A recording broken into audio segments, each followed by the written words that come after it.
You were right. I'm not free, Armin. I'm a slave to freedom. And when your choices come from that place, they don't just affect what you do. They start shaping who you become. And once that sense of direction starts to slip, Ever since I was a kid, I've hated you. your choices stop being grounded in what's right and wrong. Because once you lose your sense of right and wrong, your choices stop being guided by anything meaningful. They're not based on morality or responsibility, or even other people anymore.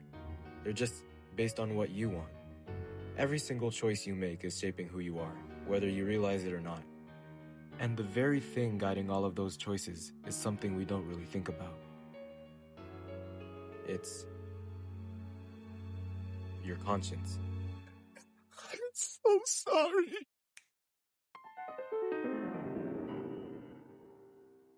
First of all, what is conscience? Conscience can be defined as the ability to recognize and judge what is morally right and wrong, and to guide our actions based on that understanding. However, it's not just there to give you opinions.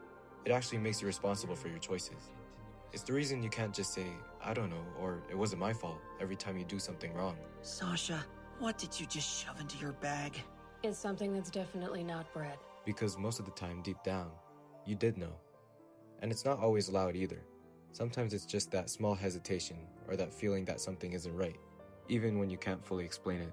Why is Marco being devoured? Like when you're about to do something and for a second you pause and you kind of already know what the better choice is. That moment right there, that's your conscience. And what's interesting is that you can choose to listen to it or you can ignore it. And most of the time, that decision doesn't seem like a big deal in the moment. But over time, those small choices start to build on each other. Because every time you ignore your conscience, it becomes easier to ignore again. And every time you actually listen to it, you start to become more aware of your decisions. Like Socrates said, the unexamined life is not worth living, and that connects directly to conscience. Because it's what forces you to actually examine your life, to stop and think about why you're doing what you're doing. I'm a doctor. My job is to save lives. I would never murder innocent children. Without that reflection, you're kind of just acting without direction. And that's where things start to lose meaning. Because if you're not thinking about your choices, then you're not really choosing in a meaningful way. On your feet, Dad. You're just reacting. And that's why your conscience matters so much. Because whether you listen to it or ignore it, it's always there in the background, influencing the decisions you make and shaping who you become over time. But understanding what conscience is only part of it. There's an idea that conscience is a radical experience of ourselves as moral agents, meaning that when we make decisions, we're not just choosing what to do, we're choosing what kind of person we're going to be. So it goes beyond just our actions. It becomes a question of whether you're being authentic, meaning aligned with what is actually right, or inauthentic, where your choices don't reflect that. And that's what makes conscience so important. Because it's not just about avoiding wrong actions. It's about forming your character over time. It's what turns individual decisions into something bigger, guiding us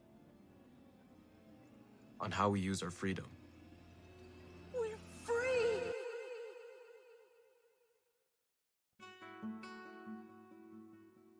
When we think about freedom, we often assume it means having the ability to do whatever we want, without restriction. And that idea sounds good in theory, but it starts to break down when you actually look at what happens when freedom isn't guided by anything. You can see that kind of shift happen over time in Attack on Titan. At the beginning of the series, Eren's desire for freedom is understandable. He wants to escape the limitations of the walls and experience the world behind him. His goal appears justified, even admirable. However, as the story progresses, his understanding of freedom becomes increasingly extreme. Kill them all! Here for your last warning! Instead of simply seeking liberation, he begins to justify harmful and destructive actions in the name of achieving that freedom, which he desires. And that's where things start to change, because freedom, on its own, doesn't tell you what's right. It just gives you the ability to act. And when there's nothing guiding it, it can be used to justify anything. Eren believes he's still pursuing freedom, but at this point, he's no longer questioning his actions. He's no longer considering who they affect. We're here! Don't push us away! He's no longer listening to his conscience. If Mom were here, what would she think? Conscience is what allows us to evaluate our decisions and determine whether they are morally right or wrong. It introduces a sense of accountability and prevents freedom from becoming purely self-serving. Without conscience, freedom loses its purpose. It no longer contributes to personal growth or authentic development, but instead can lead to harm and moral failure. Aaron's character ultimately illustrates that true freedom is not simply about having choices, but about making choices that are guided by moral awareness. In this way, conscience is essential because it gives freedom direction, ensuring that our actions align with what is good, rather than what is merely possible.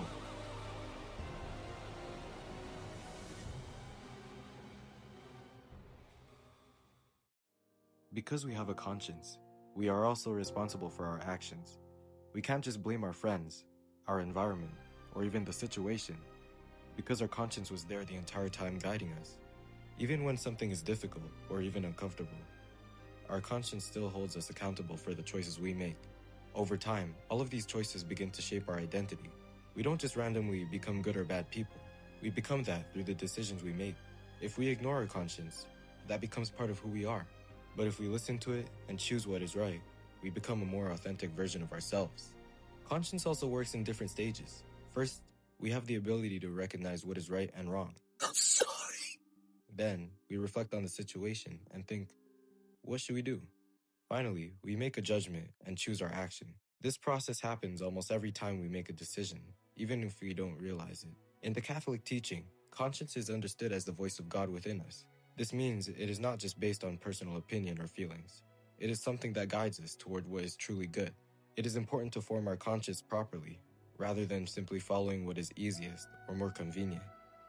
This idea is also reflected in the scripture, where we are told, "Choose this day whom you will serve." This emphasizes that our choices matter and that we are responsible for choosing what is right. In my own life, there have been situations where I knew that the right thing to do was, even if it wasn't the easiest option, choosing the path that didn't just affect the situation in the moment. It actually changed how I saw myself afterward.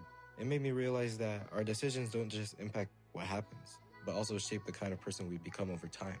In conclusion, conscience is much more than just a feeling. It guides our freedom. It holds us responsible for our actions. And most of all, it shapes our identity over time. Because of this, conscience is essential to human development and to becoming who we are meant to be.